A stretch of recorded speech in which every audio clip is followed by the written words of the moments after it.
ಫಲ ಪುಷ್ಪಗಳ ತರದಿರುತ್ತಲೇ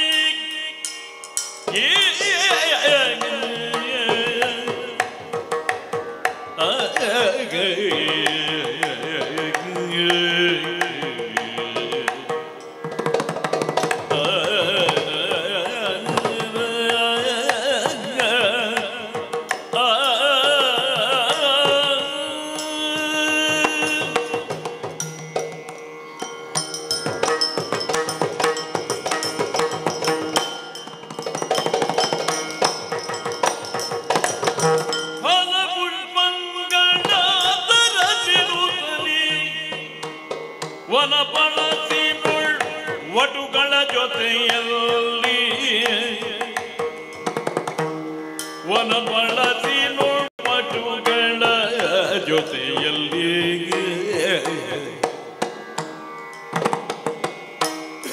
ನಲಿಯುತ್ತಿರುವ ಸತ್ಯವಾನನು ಜೊತೆಯಲ್ಲಿ ನಲಿಯುತ್ತಿರುವ ಸತ್ಯವಾನನು ಬಳಿ ಬಳಿ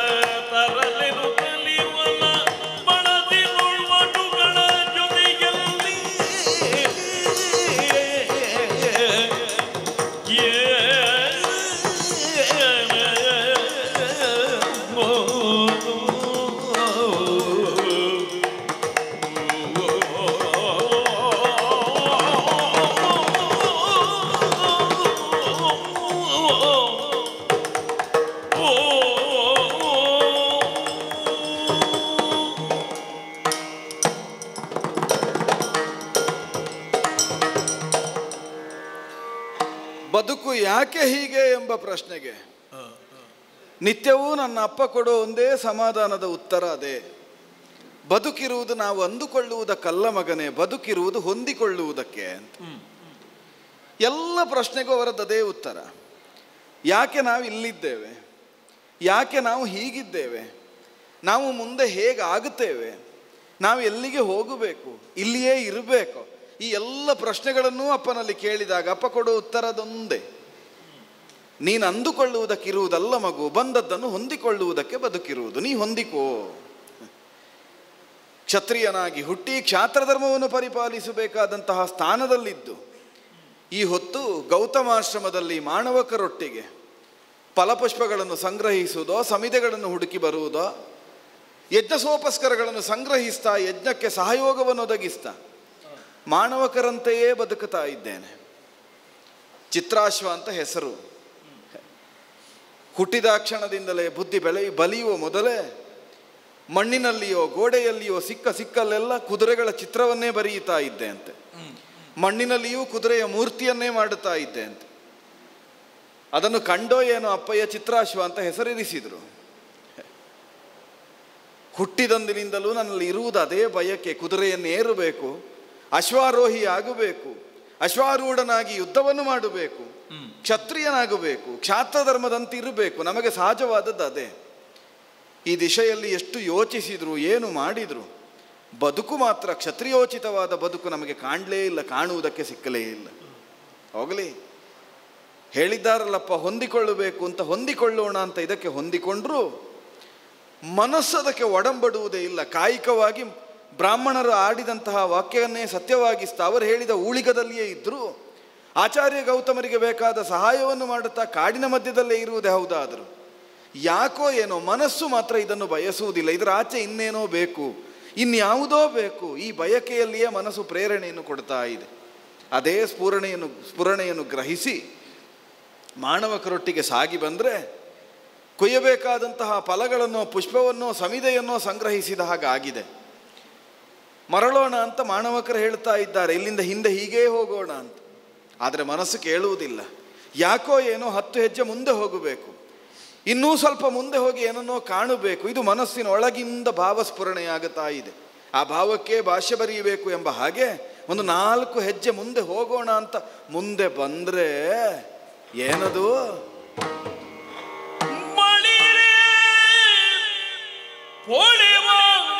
ಚಂದನ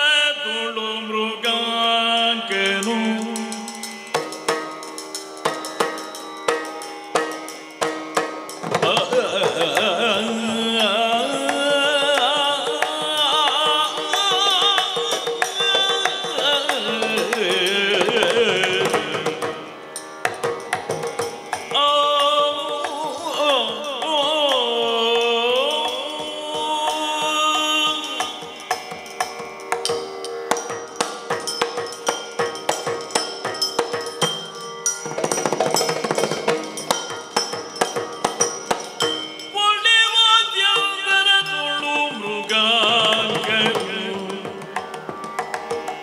ಇಳೆಗೆ ಇಳಿದನೆ ಉಡುಗಣವನೊಡಗೊಳುದ ವನ್ಯದ ಸೊಬಗರಿಯಲ್ಲದೆ ರಾಧಿ ನೀರಾಳಿಯೋ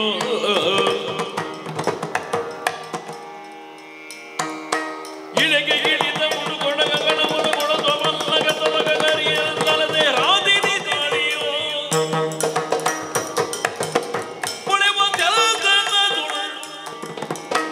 ಮೃಗಾಂಗನು ಇಳೆಗೆ ಇಳಿದನೇ ಹುಡುಗಣವನ್ನೊಡಗೊಳ್ಳುತ್ತ ವನ್ಯದ ಸೊಬಗ ಅರಿಯಲೆಂದನೆ ರಾಧಿ ನಿರಾಳಿಯೋ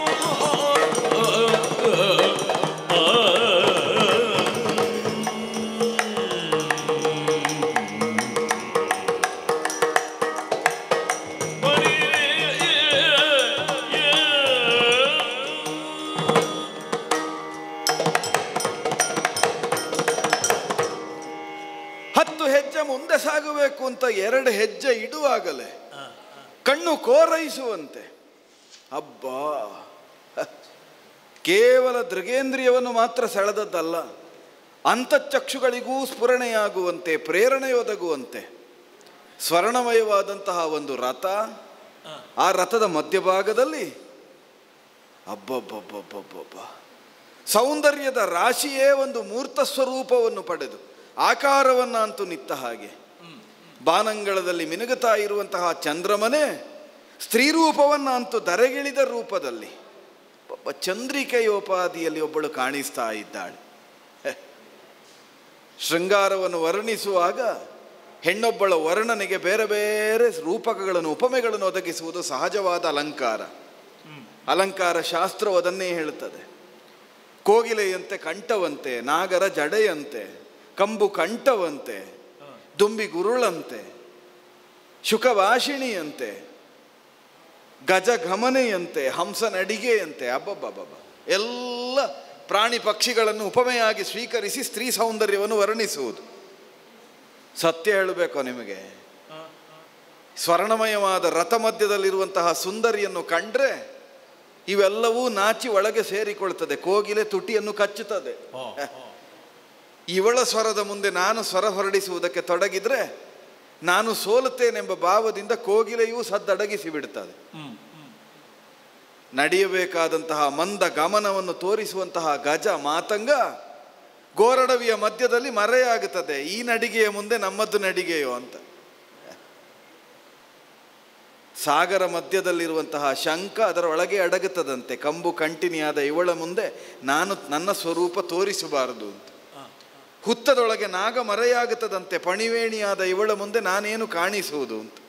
ಅಬ್ಬಬ್ಬಬ್ಬಬ್ಬ, ಯಾವ ಯಾವ ಶೃಂಗಾರದ ಉಪಮೆಗಳುಂಟೋ, ಅಲಂಕಾರಗಳುಂಟೋ ಇವಳನ್ನು ಕಂಡಾಗ ಸೋಲುತ್ತದೆ.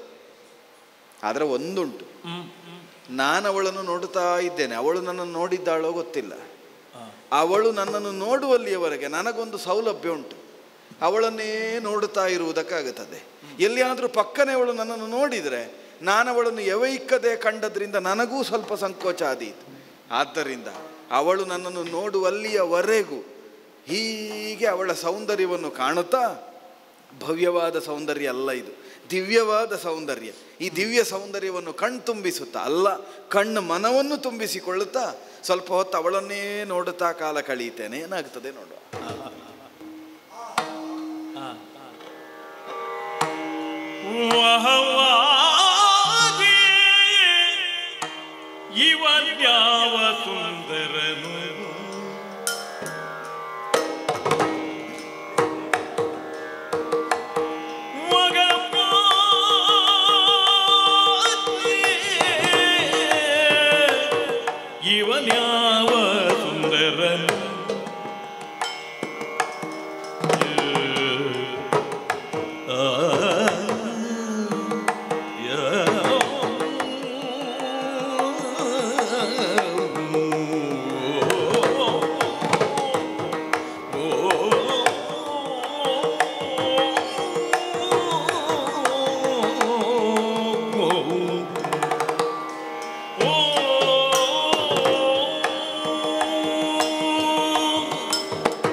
ಸುಂದರನು ಇವನ್ಯಾವ ಸುಂದರನು ವಹವಾದ್ರೆ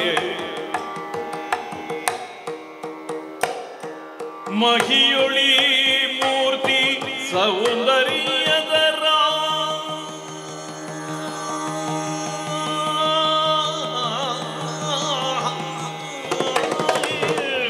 ಮಹಿಯೊಳಿ ಮೂರ್ತಿಯು ಸೌಂದರ್ಯದರ ಆಹಾಗೆಲ್ಲೇನು ಹೋಗಿ ನಿಲ್ಲುತ್ತೈತರೆ ಮಹಿಯೊಳಿ ಮೂರ್ತಿ ಸೌಂದರ್ಯದರ ಆಹಾಗೆಲ್ಲೇನು ಹೋಗಿ ಗೆಲ್ಲುತ್ತೈತರೆ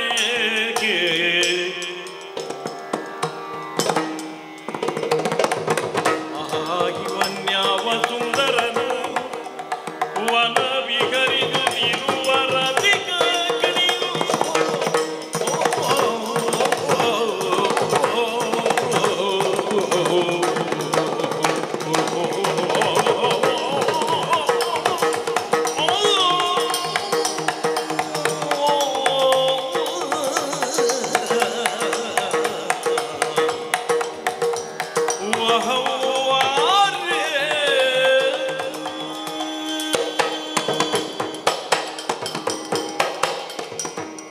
ವಹವಾರೆ ಅಯಾಚಿತವಾಗಿಯೇ ಮುಖದಿಂದ ಉದ್ಗಾರ ಹೊರಟದ್ದೇ ಇವನನ್ನು ನೋಡಿ.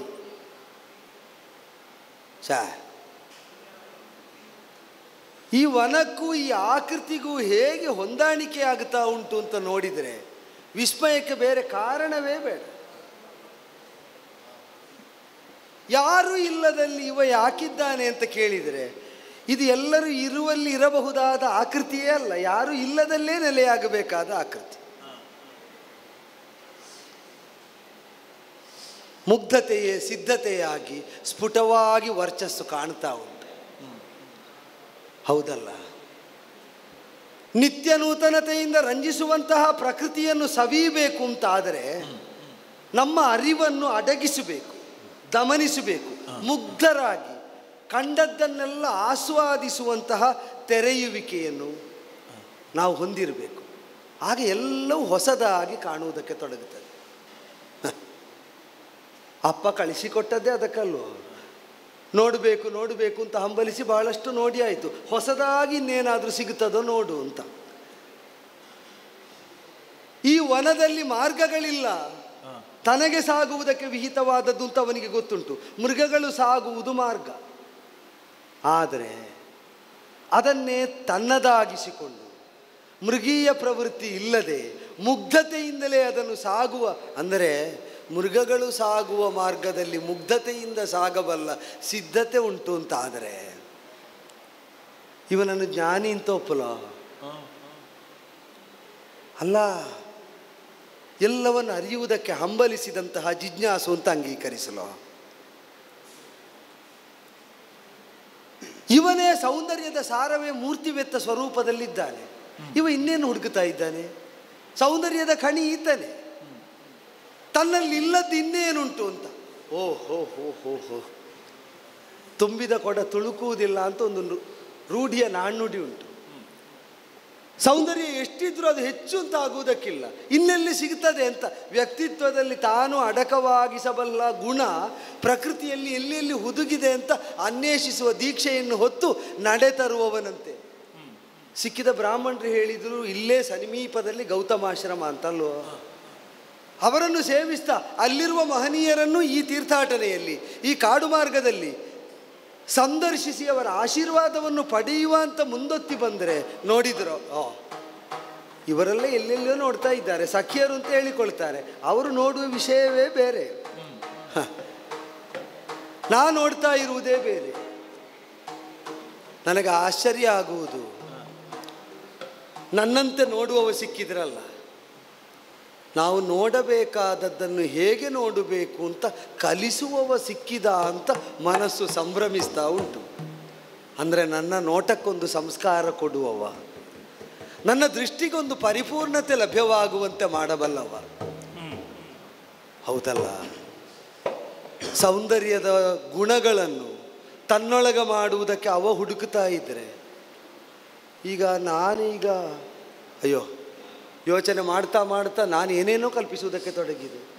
ಎಲ್ಲ ಸೌಂದರ್ಯದ ಸಾರವನ್ನು ತನ್ನೊಳಗು ಮಾಡುವ ಅವನನ್ನು ನನ್ನೊಳಗು ಮಾಡುವುದು ಅಲ್ವಲ್ಲ.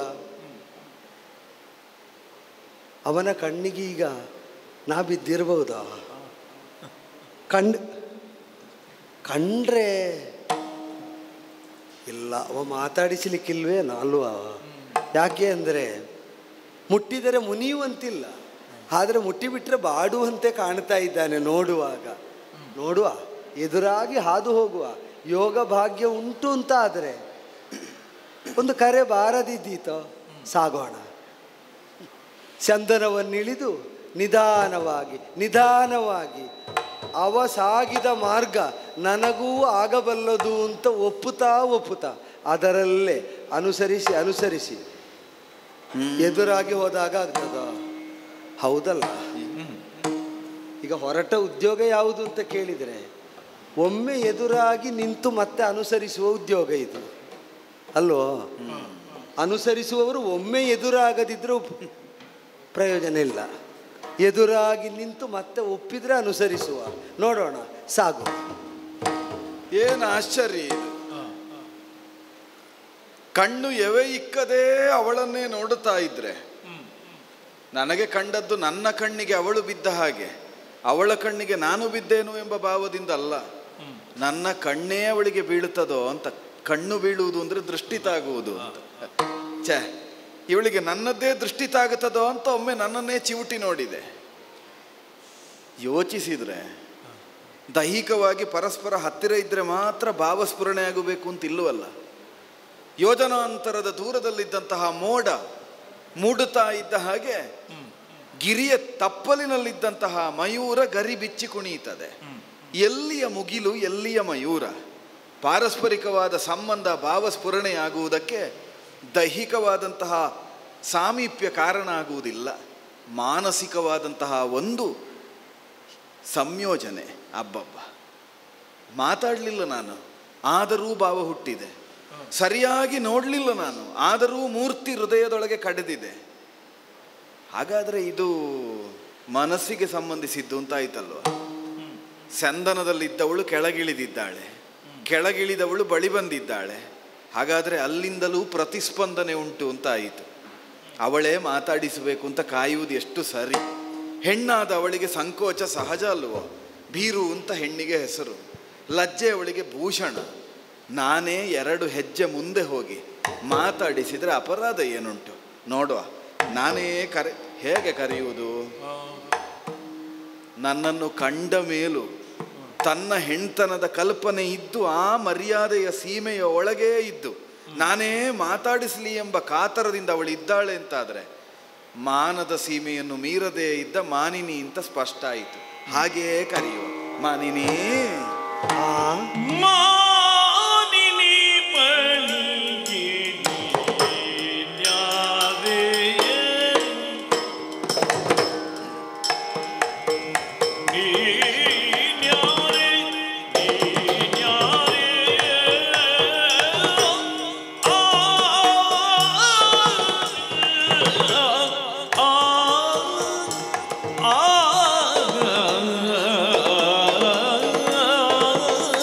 good.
ಮಾನಿನಿ ಮಣಿ. ಹಾ, ನಾನೇ ನಾನೇ ನಾನೇ. ಏನು? ಚಂದನವನ್ನು ಇಳಿದೆ. ಹೌದು. 4 ಹೆಜ್ಜೆ ನಡೆದು ಬಂದೆ. ಹಿಂತಿರುಗಿ ಸಖಿ ಸಖಿ ಅಂತ 2 ಬಾರಿ ಕರೆದೆ. ಕರೆದಂತಹ ಸದ್ದಿಗೆ ನೋಡಿದ್ಯೋ, ಗಿಳಿಗಳೆಲ್ಲ ಹಾರಿ ಹಾರಿ ಹೋಗುತ್ತಾ ಇದ್ದಾವೆ. ಇವಳು ಆಡಿದ ಮೇಲೆ ನಮಗೇನು ಕೆಲಸ ಅಂತ. ನಾವು ಪದ ಮುಂದಿರಿಸಿದಲ್ಲಿ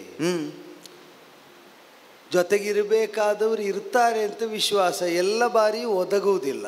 ಹೌದಲ್ವಾ? ಹೌದು. ವಿಶ್ವಾಸದಿಂದಲೇ ಕರೆದ ಕರೆ. ಆದರೆ ನಿನ್ನ ಕೊರಳ ಸೆರೆ ಶುಕ ಸದೃಶವಾದದ್ದು, ಶುಕವಾಣಿ ಸದೃಶವಾದದ್ದು ಅಂತ ನನಗೆ ಸ್ಫುಟವಾದದ್ದು ನೀ ಕರೆದದ್ರಿಂದಲೇ. ಓ ಮಾನಿನಿ ಮಣಿ, ಮೃದುಲ ಶಾರೀರೆ. ಆ ಕಂಠದ ಮಾರ್ಧವತೆಯೇ ನನ್ನನ್ನು ನಿನ್ನೊಂದಿಗೆ ಮತ್ತೆ ಮತ್ತೆ ಮತ್ತೆ ಮತ್ತೆ ಮಾತಾಡಬೇಕು ಎಂಬ ಪ್ರಚೋದನೆಯನ್ನು ಕೊಡ್ತಾ ಇದೆ. ಇದು ನಿತ್ಯ ನಾನು ನಡೆಯುವ ದಾರಿ. ಸುತ್ತಿ ಬಳಸಿ ಇಲ್ಲೆಲ್ಲ ಸಂಚರಿಸಿದ ಅನುಭವ ಇದ್ದವ ನಾನು. ಆದರೆ ಇಂದು ಈ ದಾರಿಗೆ ಹೊಸ ಬೆಳಕು ಮೂಡಿದ ಹಾಗೆ ಕಾಣಿಸ್ತಾ ಇದೆ. ಆ ಬೆಳಕಿನ ಮೂಲ ನಿನ್ನ ಮೊಗದಲ್ಲಿಯೇ ಅಡಗಿದೆ. ಒಂದು ಹಂತಕ್ಕೆ ನನಗೆ ದಾರಿ ತೋರಿಸುವುದಕ್ಕೆ ಸಂದನದಿಂದ ಇಳಿದು ಬಂದೆಯೋ ಅಂತ ಕಾಣಿಸ್ತಾ ಉಂಟು. ನಿನಗೆ ನಿರ್ದಿಷ್ಟವಾಗಿ ಇಂಥದ್ದೇ ವಸ್ತು ಸಹಾಯಕ ಒದಗಬೇಕು ಅಂತ ನನಗೆ ಕಾಣುವುದಿಲ್ಲ. ಯಾಕೆ ಅಂದರೆ ಇದ್ದದ್ದರಲ್ಲಿ ಹುದುಗಿದ ಗುಣವನ್ನು ನಿನ್ನ ಸಹಾಯಕ್ಕೆ ಬೇಕಾಗುವಂತೆ ಬಳಸಬಲ್ಲ ಜಾಣ್ಮೆ ನಿನಗುಂಟು ಅಂತ ವೇದ್ಯ ಆಯಿತು. ಆ ಜಾಣ್ಮೆ ವಿನಿಯೋಗ ಆಗುವುದಕ್ಕೊಂದು ಪ್ರತಿಸ್ಪಂದನ ಈವರೆಗೆ ಇರಲಿಲ್ಲ. ಜಾಣ್ಮೆ ಇದ್ರೆ ಸಾಕಾಗುವುದಿಲ್ಲಲ್ಲ. ಇದ್ದ ಜಾಣ್ಮೆ ಪ್ರದರ್ಶನಗೊಳ್ಳಬೇಕು ಅಂತಾದ್ರೆ, ಪ್ರಯೋಗಗೊಳ್ಳಬೇಕು ಅಂತಾದ್ರೆ, ವಿನಿಯೋಗವಾಗಬೇಕು ಅಂತಾದ್ರೆ ಒಂದು ಸ್ಪಂದನೆ ಬೇಡವಾ? ಹಾಗೆ ಒಂದು ಸ್ಪಂದನೆ ಲಭ್ಯ ಆದದ್ದು ಸ್ಯಂದನದಿಂದ ಕೆಳಗಿಳಿದ ನಿನ್ನ ಮುಖ ಕಂಡ ಮೇಲೆ. ಓ ಮಾನಿನಿ, ನೇರವಾಗಿ ಕೇಳ್ತಾ ಇದ್ದೇನೆ, ನೀನು ಯಾರು? ಮೇಲಿಂದ ಕೆಳಗಿಳಿದವಳು ಅಂತ ತರ್ಕ ಮಾಡುವುದೇ ಇಲ್ಲ. ಸ್ಯಂದನದಿಂದ ಬಂದಿದ್ದಿ ಅಂತಾದರೆ ಎಲ್ಲಿಯೋ ಭೂಮಂಡಲದವಳೇ ಇರಬೇಕು. ಸ್ವರ್ಣಮಯ ರಥವನ್ನು ನೋಡುವಾಗ ಆಢ್ಯನಿಗೆ ಸುಕುಮಾರಿಯೇ ಇರಬೇಕು. ಈ ಎಲ್ಲ ಊಹೆಗಳನ್ನು ಇರಿಸಿ ಪ್ರಶ್ನಿಸ್ತಾ ಇರುವುದು. ಕಾಡಿಗೆ ಬಂದದ್ದು ಯಾಕೆ? ಇಲ್ಲಿಗೇ ಬರಬೇಕು ಅಂತ ಬಂದವಳು? ಎಲ್ಲಿಗೋ ಹೋಗುವವಳು ಮಧ್ಯಂತರದಲ್ಲಿ ನಿಂತದ್ದೋ? ನೀನು ಯಾರು? ನಿನ್ನ ಹೆಸರೇನು? ಪೂರ್ವ ಅಪರ ಎಲ್ಲ ಹೇಳಬಹುದೇ? ನಾನು ಸುಬಲ ಮಾದ್ರಾಧಿಪನ ತನುಜೆ ಅಬಲೆ ಸಾವಿತ್ರಿ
ಅಬಲೆ ಸಾವಿತ್ರಿ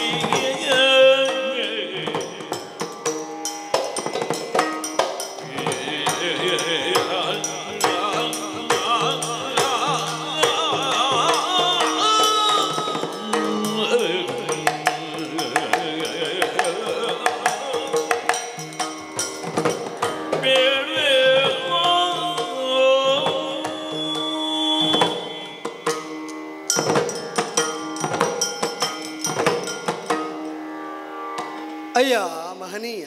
ಮಾನಿನಿ, ಕೇಳಿದ ಕ್ರಮ ರೋಚಕವಾಗಿತ್ತು. ಹೊಂದಿದ ನೆಲೆ ನಿಲುವು ಆಕರ್ಷಕವಾಗುಂಟು. ನಾನ್ಯಾಕಿಲ್ಲಿ ಯಾಕೆ ಬಂದೆ, ಏನಾಗಬೇಕು ಅಂತ ಅಪೇಕ್ಷಿಸುವ ನೆಲೆ ನೋಡುವಾಗ ನಾನು ಇಂಥದ್ದು ಕಾಡಲ್ಲೋ ನಿನ್ನ ಮನೆಯ ಮುಂಭಾಗದಲ್ಲೋ ಅಂತ ಸಂದೇಹ ಬರುವ ಹಾಗೂ. ಮನೆಗೆ ಬಂದವರನ್ನು ಸ್ವಾಗತಿಸುವ ಆತ್ಮೀಯತೆ, ಅವರಿಗೆ ಬೇಕಾದ ಸರ್ವ ಸೌಕರ್ಯಗಳನ್ನು ಒದಗಿಸಿಕೊಡುವ ಆತಿಥೇಯ ಗುಣ, ಅವರ ಹಿತ ಕಾಯುವ ದೀಕ್ಷೆಯಲ್ಲೇ ತಾನಿರತನಾಗಿ ಸೌಖ್ಯವನ್ನು ಕಾಣುವಂತಹ ಔದಾರ್ಯ, ಅದೆಲ್ಲ ಸಹಜವಾಗಿ ಪ್ರಕಟವಾದಂತುಂಟು. ಆದರೆ ಸಂಚರಿಸ್ತಾ ಮುಂದೆ ಬರ್ತಾ ಇರುವ ವನದಲ್ಲಿ ಅಸಾಮಾನ್ಯವಾದ ಕಾಂತಿಯುಕ್ತತೆಯಿಂದ ಕಂಗೊಳಿಸುವಂತಹ ಆ ಕಾಯವನ್ನು ಗಮನಿಸ್ತಾ ಇದ್ದರೆ ಅದರ ಬಗ್ಗೆ ನಿನಗಿರಬಹುದಾದ ಒಂದು ರೂಢಿಯಲ್ಲಿ ಕೆಲವರು ಮಾಡುವ ಪ್ರಯೋಗ ಕೇಳಿದ್ದೇನೆ, ದಿವ್ಯ ನಿರ್ಲಕ್ಷ್ಯ ಅಂತ. ಅಂದರೆ ಭವ್ಯವಾದದ್ದರತ್ತ ದಿವ್ಯತೆಯತ್ತ ದೃಷ್ಟಿ ನಿಟ್ಟವರು ಏನಿದ್ದಾರೆ ಅವರೊಂದು ನಿರ್ಲಕ್ಷ್ಯವನ್ನು ಹೊಂದುತ್ತಾರೆ. ಆ ದಿವ್ಯವೇ ಬೇಕು ಅಂತಿದ್ದರಿಂದ ಮೇಲಿದ್ದದ್ದನ್ನು ಹಂಬಲಿಸುವವರಿಗೆ ಇಲ್ಲಿದ್ದದ್ದು ಅದು ನಿರ್ಲಕ್ಷ್ಯ ಯೋಗ್ಯವಾಗಿ ಕಾಣುತ್ತದೆ. ಎಲ್ಲೋ ಮೇಲ್ನೋಟವನ್ನು ಹೊಂದಿ ಈಗ ಇದ್ದದ್ದರ ಕುರಿತಾಗಿ, ನಿನ್ನ ಕಾಯದ ಕುರಿತಾಗಿ, ಅದರ ಪೋಷಣೆಯ ಕುರಿತಾಗಿ ಯಾವ ತೆರನಾದ ಗಣನೆಯೂ ಇಲ್ಲದವನಂತೆ ಹಾಗೆ ಹಾಯಾಗಿ ಹಾದು ಬರುವ ನಿನ್ನನ್ನು ಗಮನಿಸ್ತಾ ಮಂತ್ರಮುಗ್ಧಳಾದೆ ನಾನು. ಅದನ್ನು ನೋಡುವಾಗ ಕಂಡದ್ದು ಮಾರಸುಂದರ ಅಂತ. ನನ್ನನ್ನು ಕಂಡೆಯೋ ನೀನು? ಅಲ್ಲ, ನಿನ್ನನ್ನು ಕಂಡು ಮಾರಸುಂದರ ಅಂತ ಅನಿಸಿದ್ದೆ. ಯಾಕೆ ಅಂದರೆ ಈಗ ಲೋಕದಲ್ಲಿರುವ ಸೌಂದರ್ಯಾತಿಶಯತೆಯನ್ನು ಹೊಂದಿದ ಪುರುಷಾಕೃತಿಗಳಲ್ಲಿ ಅತಿಶ್ರೇಷ್ಠವಾದದ್ದು ಮಾರನದ್ದು ಅಂತ ಸತ್ಯ. ಆದರೆ ಅವನು ತನ್ನ ಕಾಯದ ಕುರಿತಾಗಿ ಅಮಿತಾಭಿಮಾನವನ್ನು ಹೊಂದಿದರೆ ಲೋಕ ಕಲ್ಯಾಣ ಅವನಿಂದ ಸಾಧ್ಯ ಆಗುವುದಕ್ಕಿತ್ತು. ಲೋಕವೇ ಶ್ಲಾಘಿಸುವ ಕಾಯದ ಸೌಂದರ್ಯ ಇದ್ದರೂ ಅದನ್ನು ಜಗತ್ ಕಲ್ಯಾಣಕ್ಕಾಗಿ ತೆತ್ತುಕೊಂಡವನು, ಬಿಟ್ಟುಕೊಟ್ಟವನು. ನೀನು ಹಾಗೆ ನೋಡುವವರ ನೋಟಕ್ಕೆ ಇದು ನಿಮಗೆ ಬೇಕಾದ್ರೆ ಉಳಿಯಲಿ, ನನಗಿದ ಅಪೇಕ್ಷೆ ಇಲ್ಲ ಅಂತ ಬಿಟ್ಟುಕೊಟ್ಟ ಶರೀರವನ್ನು ಹೊಂದಿದವನಂತೆ ಮಾರಸುಂದರನಾಗಿ ಕಾಣಿಸಿದವನು. ನಿನ್ನನ್ನು ಶುಕವಾಣಿ ಅಂತ ಕರೆದೆ, ಗಿಳಿಯ ಹಾಗೆ ಮಾತಾಡುವವಳು ಅಂತ. ಈಗ ಅದಕ್ಕೆ ಇನ್ನೊಂದು ಅರ್ಥ ಕಾಣುತ್ತಾ ಉಂಟು. ಏನು? ಶುಕ ಮುನಿ ಅಂತೆ ಮಾತಾಡುತ್ತಾ ಇದ್ದಿ, ಶುಕವಾಣಿಯೇ ನೀನು. ಮುನಿಗಳು ಮಾತಾಡುವುದು ಹೇಗೆ ಅಂತ ನನಗೆ ಗೊತ್ತಿಲ್ಲ. ಅಂದ್ರೆ ಹೆಚ್ಚು ಕೇಳಿ ಒಡನಾಡಿ ಪರಿಚರ್ಯೆ ಮಾಡಿ ಶೀಲ ಇಲ್ಲ ಅಂತ. ನಾನು ವಿಕ್ರಮಿಯಾದಂತಹ, ಸುಬಲನೆನಿಸಿದಂತಹ, ಧಾರ್ಮಿಕವಾದ ಆಡಳಿತದ ಮೂಲಕವಾಗಿ ತನ್ನ ರಾಜ್ಯದ ಪ್ರಜೆಗಳನ್ನು ಪರಿಪಾಲಿಸುವ ಮಾದ್ರಾಧಿಪತಿಯಾದಂತಹ ಅಶ್ವಪತಿಯ ತನುಜೆ. ಮಾದ್ರಾಧಿಪತಿಗೆ ಮಗಳು? ಹೌದು, ಸಾವಿತ್ರಿ ಅಂತ ಹೆಸರು. ಸವಿತೃದೇವನ ಸುತೆಯಾದ ಸಾವಿತ್ರಿ ದೇವಿಯ ಅನುಗ್ರಹ ವಿಶೇಷದಿಂದ ನಮ್ಮ ಸಂಸಾರದಲ್ಲಿ ನಾನು ಬದುಕಿನ ಬೆಳಕನ್ನು ಕಾಣುವಂತ ಕಾಯದಿಂದ, ಅದನ್ನು ಆಚ್ಛಾದಿಸಿದಂತಹ ಆ ಅಂಬರದಿಂದ, ಮುನ್ನಡೆಯುತ್ತಾ ಇರುವ ವಿಧಾನದಿಂದ, ಮಾಡ್ತಾ ಇರುವ ಕರ್ಮದಿಂದ ಯಾವುದೋ ವಿಬುಧ ವರ್ಗಕ್ಕೆ ಸೇರಿದ ಬೆಳಕನ್ನು ಹಂಬಲಿಸಿ ಸೂರ್ಯೋಪಾಸನೆ ಮಾಡುವ ಮಹನೀಯ ನೀನು ಅಂತ ಅರಿವಿಗೆ ಬಂತು. ನಿನ್ನ ಸಂಸ್ಕಾರ ಇಷ್ಟ ಆಯ್ತು. ಯಾಕೆ ಅಂದರೆ ಅರಳಿ ನಿಂತ ಹೂವನ್ನು ನೋಡಿ ಸೌಂದರ್ಯೋಪಾಸಕರಾದರೂ ಸಮೀಪಿಸುವ ವಿಧಾನದಲ್ಲಿ ವೈವಿಧ್ಯ ಇರ್ತದೆ. ಒಂದು ಅಲ್ಲಿನ ಸೌಂದರ್ಯ ನಾನು ಹೊಂದಬೇಕೆಂಬ ಕಾಳಜಿ ಹೊಂದಿದವನು, ಇನ್ನೊಂದು ಅದು ಸೌಂದರ್ಯ ಹೊಂದಿಯೇ ಇರಲಿ. ಅಪೂರ್ವವಾಗಿ ಕೆಲವರು ಮಾತ್ರ ಅದು ಅದರ ನೆಲೆಯನ್ನು ಕಳೆದುಕೊಳ್ಳದೆ ನಾವು ಅದರ ಅಮಿತ ಪ್ರಯೋಜನವನ್ನು ಪಡೆಯುವ ವಿಧಾನ ಹೇಗೆ ಅಂತ ಜಾಣ್ಮೆಯಿಂದ ಚಿಂತಿಸ್ತಾರೆ. ನೀ ಆ ಮೂರನೇ ವರ್ಗಕ್ಕೆ ಸೇರಿದವ ಎಂಬ ವಿಶ್ವಾಸದಿಂದ ಕೇಳ್ತೇನೆ. ವಿಭುಧನ ಅಭಿಧಾನ. ನೀನು ನನ್ನನ್ನು ವಿಭುಧ ಅಂತ ತರ್ಕಿಸಿದ್ಯೋ? ಅಲ್ವೇ? ಅಲ್ವೇ? ವಿಭುಧನಲ್ಲವೇ ತರುಣಿ, ಸತ್ಯವಾದ ವಿಭುಧರಡಿಯಾಳೆನುಂಗಿಯೇ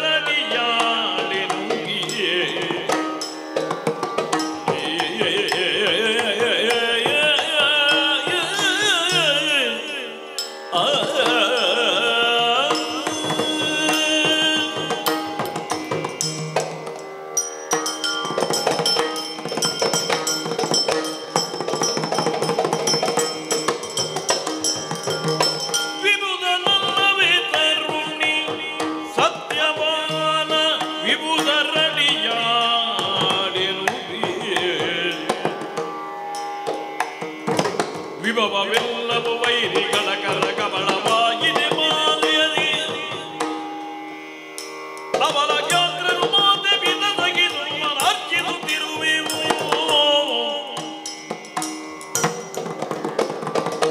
ವಿಭುಧನಲ್ಲವೇ ತರುಣಿ ಸತ್ಯವಾನ ವಿಭುಧರಣಿ ಆಳಿನುವಿಗೆ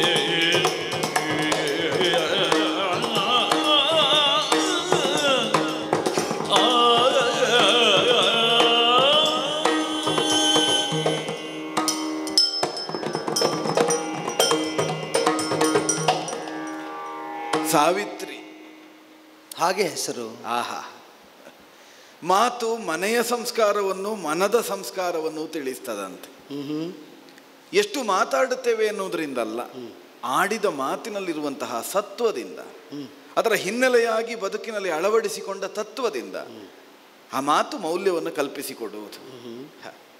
ನನ್ನನ್ನು ಕಂಡಾಕ್ಷಣದಲ್ಲಿಯೇ ನನ್ನಲ್ಲಿರುವಂತಹ ಗುಣವನ್ನು ಅದು ಉಂಟೋ ಎನ್ನುವ ಪ್ರಶ್ನೆಗಿಂತಲೂ ನೀನದನ್ನು ಲಕ್ಷಿಸ್ತಾ, ನೀನದನ್ನು ಸ್ವೀಕರಿಸ್ತಾ, ಶೋಧನೆಯನ್ನು ಮಾಡುತ್ತಾ ನನ್ನಲ್ಲಿ ಬಹುವಾಗಿ ನನ್ನನ್ನು ಗುಣಾಢ್ಯನಂತೆ ಬಿಂಬಿಸಿದೆ. ನಾನು ಅಷ್ಟಲ್ಲವೇ?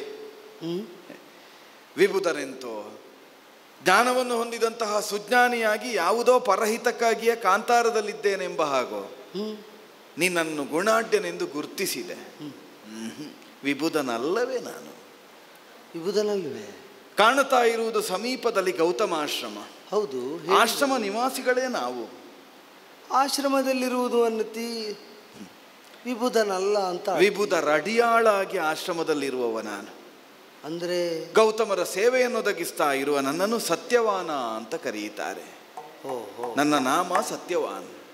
ಆಹಾ, ಎಳವೆಯಲ್ಲಿಯೇ ಅಶ್ವದ ಚಾಪಲ್ಯದಿಂದಾಗಿ ಅಶ್ವದ ಚಿತ್ರವನ್ನೇ ಬರೆಯುತ್ತಾ ಅಶ್ವದ ಮೂರ್ತಿಯನ್ನೇ ಮಾಡುತ್ತಾ ಇದ್ದದ್ರಿಂದ ಅಪ್ಪಯ್ಯ ಚಿತ್ರಾಶ್ವ ಅಂತಲೂ ಕರೆದ್ರು ನನ್ನನ್ನು. ಹಾಗೂ ಒಂದು ಹೆಸರಿದೆ ನನಗೆ, ಚಿತ್ರಾಶ್ವನಾದರೂ ಸತ್ಯವಾನ್. ಸತ್ಯವಾನ್. ನೀ ತಿಳಿದ ಹಾಗೆ ವಿಭುಧನಲ್ಲ, ವಿಭುಧರ ಅಡಿಯಾಳು ಅಂತ ಹೇಳಿದ ನಾನು ಬಹಳ ವಿಭವದಲ್ಲಿದ್ದಂತಹ ಕ್ಷತ್ರಿಯ ವಂಶದಲ್ಲಿಯೇ ಹುಟ್ಟಿಕೊಂಡವ. ಅಶ್ವದ ಚಿತ್ರ ಬರೀತಾ ಆ ಹವ್ಯಾಸವನ್ನೇ ಬೆಳೆಸಿಕೊಂಡದ್ರಿಂದ ಹೆಸರು ವಾಸಿಯಾದವನು ಅಂತ ಹೇಳಿದಾಗಲೇ ಒಂದು ಊಹೆ ಇತ್ತು.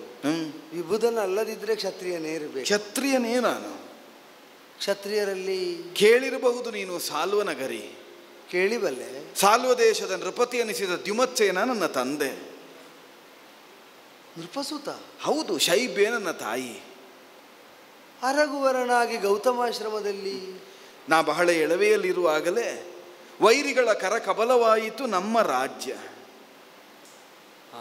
ಶತ್ರುದಾಳಿಯಾದ ಪರಿಣಾಮದಿಂದ ಹೋರಾಡುವುದಕ್ಕೆ ಅಶಕ್ಯರಾದಂತಹ ಅಪ್ಪಯ್ಯ ರಾಜ್ಯ ಸರ್ವ ಕೋಶಾದಿಗಳನ್ನು ಒಪ್ಪಿಸಿ ಬದುಕಿದ್ರೆ ಮತ್ತೆ ಸಂಪಾದಿಸಬಹುದು ಎನ್ನುವ ಕಾರಣದಿಂದ ರಾಜ್ಯ ವಿಮುಖರಾಗಿ ಕಾಂತಾರ ಗಮನವನ್ನು ಮಾಡಿದರು.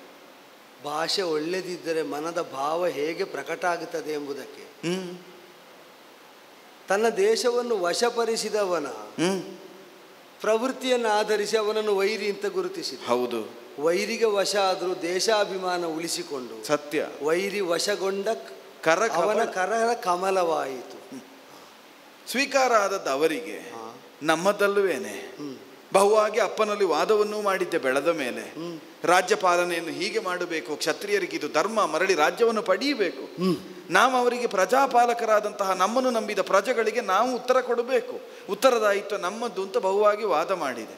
ಮತ್ತೆ ಅಪ್ಪನಲ್ಲಿ ಅಶಕ್ಯತೆ, ಅಮ್ಮನಲ್ಲಿ ವಯೋಸಹಜವಾದಂತಹ ದೌರ್ಬಲ್ಯ, ಕಣ್ಣು ಕಾಲು ಇಲ್ಲದೆ ಇರುವ ಸ್ಥಿತಿಯಲ್ಲಿರುವಂತಹ ಅಪ್ಪ ಅಮ್ಮ ನನ್ನನ್ನು ಸಮಾಧಾನಿಸಿ ಆಡಿದ್ರು. ಬದುಕಿರುವುದು ಹೊಂದಿಕೊಳ್ಳುವುದಕ್ಕೆ, ಈಗ ಇದಕ್ಕೆ ಹೊಂದಿಕೊಂಡು ಬದುಕು.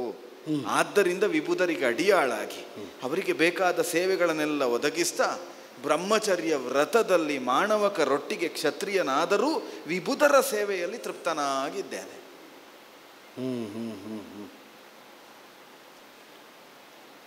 ಈಗ ಜೊತೆಗಿರುವವರು ಹಾಗಾದರೆ ಅಪ್ಪ ಮತ್ತು ಅಮ್ಮ. ಅವನನ್ನು ಅರ್ಚಿಸ್ತಾ ಕಾಡಿನ ಮಧ್ಯದಲ್ಲಿ ನಮ್ಮ ದುರ್ದಶೆ ಯಾವಾಗ ಕಳೆಯುತ್ತದೆ ಎಂಬ ಪ್ರತೀಕ್ಷೆಯಲ್ಲಿ ಇರುವುದು. ಇಲ್ಲಿಗೆ ಚಿತ್ತೈಸಿದ್ದು ಫಲಪುಷ್ಪಗಳನ್ನು ಸಂಗ್ರಹಿಸಬೇಕು, ಸಮಿದಾದಿಗಳನ್ನು ತರಬೇಕು, ಗೌತಮರಿಗೆ ಸಹಾಯವನ್ನು ಮಾಡಬೇಕು. ಇಷ್ಟೇ ನನಗೆ ನಿತ್ಯದ ದಿನಚರಿ. ಸಂಗ್ರಹಿಸುವುದಕ್ಕೆ ಬೇಕಾದ್ದೆಲ್ಲ ಸಿಕ್ಕಿತಾ? ಸಾಲದು ಅಂತ 4 ಹೆಜ್ಜೆ ಮುಂದೆ ಬಂದೆ. ಏನು ಸಂಗ್ರಹ ಮಾಡಬೇಕು ಅಂತ ನಿನ್ನನ್ನು ಕಂಡ ಮೇಲೆ ಸಂಗ್ರಹವೇ ಮರೆತೋಯ್ತು. ಇದೆಲ್ಲ ಸಂಗ್ರಹದ ಫಲ ಅಂತ ಕಾಣುವುದಕ್ಕೆ ತೊಡಗಿತು. ಕಂಡದ್ದರಲ್ಲಿ ಸಂಗ್ರಹ ಯೋಗ್ಯತೆ ಇದ್ದರೆ ಕೈಗೆತ್ತಿಕೊಳ್ಳುವುದರಲ್ಲಿ ಆಕ್ಷೇಪ ಏನೂ ಇಲ್ವಲ್ಲ. ನಾನು ಫಲ ಪಡೆಯುವುದಕ್ಕೆ ಬಂದದ್ದಲ್ವೇನೆ, ಸಿಕ್ಕಿದ್ರೆ ಫಲವನ್ನು ಬಿಟ್ಟು ಹೋದೇನ? ಅಲ್ಲ, ಫಲ ಮತ್ತು ಪುಷ್ಪ ಅಂದೆ ಎರಡೂ ಬೇಕು ಅಂತುಂಟು. ಎರಡನ್ನು ಹಂಬಲಿಸಿ ಹೊರಟವನು ಕ್ಷತ್ರಿಯ. ಹೌದು. ಆದ್ರೆ ನನ್ನ ಕಣ್ಣಿಗೆ ಹೇಗೆ ಕಾಣ್ತಾ ಇದ್ದೀವಲ್ಲೇ,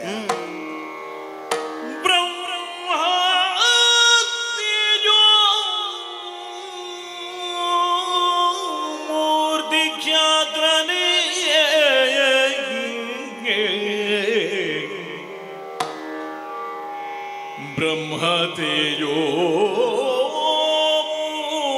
ಮೂರ್ತಿ ಕ್ಷಾತ್ರನೇ ಬ್ರಹ್ಮಲಿಖಿತದೊಳೋಪನರಸೂಕ್ಷ್ಮೇ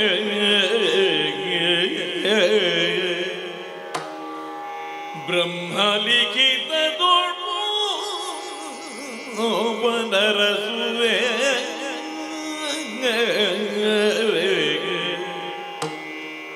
ಬ್ರಹ್ಮಚರ್ಯವ ತ್ಯಜಿಸಿ ಬ್ರಹ್ಮಚರ್ಯವ ತ್ಯಜಿಸಿ ಕನ್ಯಾವರಣಿಗೆ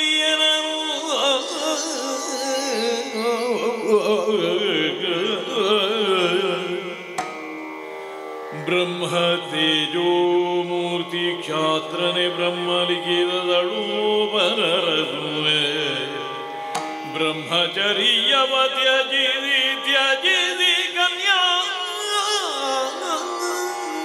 ವರಣೆ ಗೀಗಿನರು